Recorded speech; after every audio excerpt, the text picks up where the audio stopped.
Hello and welcome back to the Aewdynasty and to another edition of AEW Dynamite Out of 10. Dynasty ended up being one of AEW's strongest pay-per-views in recent memories. Not only did we get a lot of great action, but we also saw a couple of new champs crowned. Speaking of the gold, this week's Spring Breakthrough and episode featured three title belts being defended, including MJF v Darby Allin in the main event. But we started things off with MJF arriving at the Arena as he was approached by Renee. He bragged about all of his recent accomplishments, including beating Henny.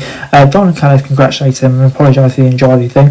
MJF had no idea what happened or that Allin chose to face him tonight. Paquette told him it would kick off the show and MJF ran away. Back in the arena, Darby made his entrance. MJF stormed out of the back with a mic and said he's not about to wrestle an impromptu match.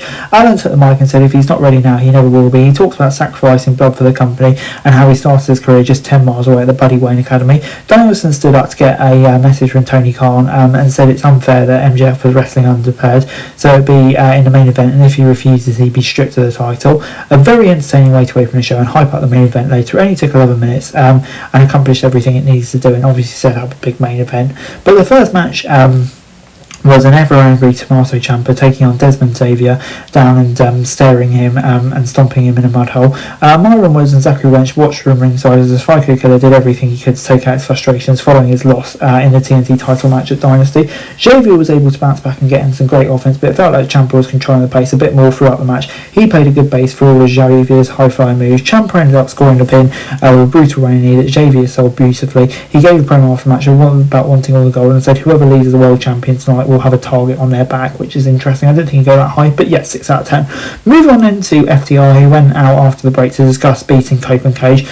They talked a big game about FTR owning the division and being unstoppable. They even held a moment's silence for the careers of Cage and Coates and mocked their 5-second pose with a 10-second one. While the promo was short and sweet, it also felt completely unnecessary. Nobody interrupted them to bring any feud, and yeah, just didn't really bring anything new really. As we then moved on to the first of 3 title matches on the card, with Claudio defending the TNT title against Kevin Knight.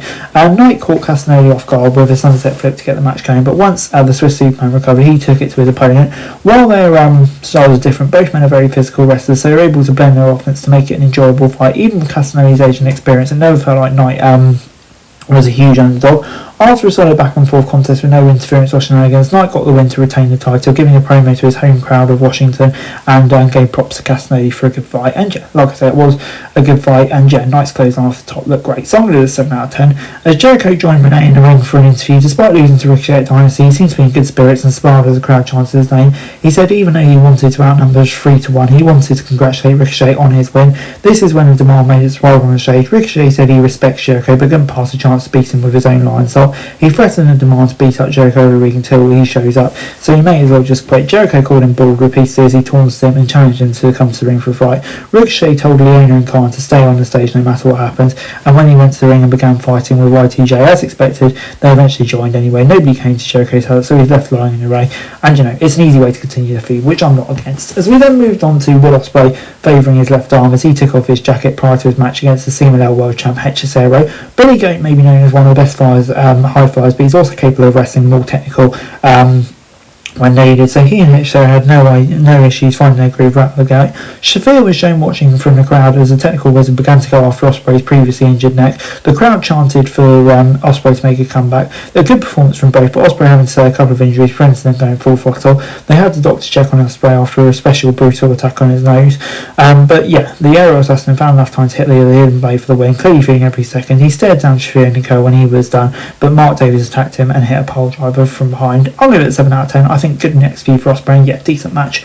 As we then moved on to the Thekla, who appeared in the crowd with Mike and bragged about beating Jamie Hayter at Dynasty until Windsor came out to respond. Windsor thought an attack from Hart and Blue to end the segment. As we then moved on to Kamille challenging Willow for the TBS title. Kamille attacked Willow on Sunday and picked up a squash win, so Nightingale was hoping to stop the momentum.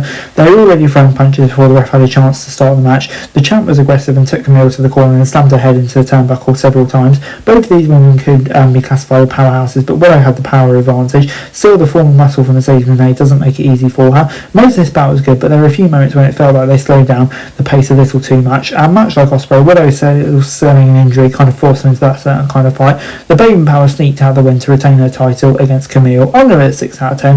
I think, yeah, like it was a good match, but it's also a shame, you know, because Kamille was built up really well at the pay-per-view for her to lose so soon, and was a bit of a shame as well. So yeah, I'm going to 6 out of 10. Sting then showed up backstage to give Darby a prep talk before he made his way to the ring for his match against MJF. The match didn't get started until the show would have usually ended, but the announcer said they would show it in its entirety. MJF handed Aubrey his diamond ring so he could turn back to get rid of it, so he could hit a low blow, but Alan got his payback a moment later with one of his own. The risk-taker hit 4 coffin drops in a row, one from each corner, before using a side headlock to get the win and become the new champ. This was the hardest match to go in AEW. Was it good from a technical standpoint? No, it was basically only 7 moves and only lasted a few minutes. However, everything that built up and the way the crowd reacted to Alan finally winning the big one was perfect. Sometimes you don't need a long drawn out match to make the moment feel special, and the execution here was very good. Even with the match itself not being a 5-star classic, we award it an 8 out of 10 simply for how well it was all done from start to finish. Several wrestlers came out to congratulate him, and yeah, it was just a fantastic way to end the show, and I'm so happy for Darby, and I think the shock and the way it all came kind of made it better as well. So yeah, 8 out of 10. Overall, AEW Dynamite gets a 7 out of 10 from me. The post-Dynasty episode of Dynamite did a good job balancing the fallout from the pay-per-view while continuing with the stories still part of the event. Nightingale and Knight both look good in their title defences. Hedgesay and Ospreay put on an enjoyable performance. A couple of non-wrestling spots felt like filler, but I think overall the show was good. And of course, that main event, I think Alan winning was a smart move. MJF playing a cowardly heel, but you know, the feel-good moment at the end was fantastic. Nice to see some of the issues from Dynasty addressed, and hopefully we can build on a collision. But yeah, good show, 7 out of 10. For this video, thanks very much for watching. Remember to like, share, subscribe, follow us on our socials, link in the description below for daily wrestling news, meme and content. Subscribe to our other channels on screen right now, that'd be greatly appreciated. Thanks very much for watching, peace out.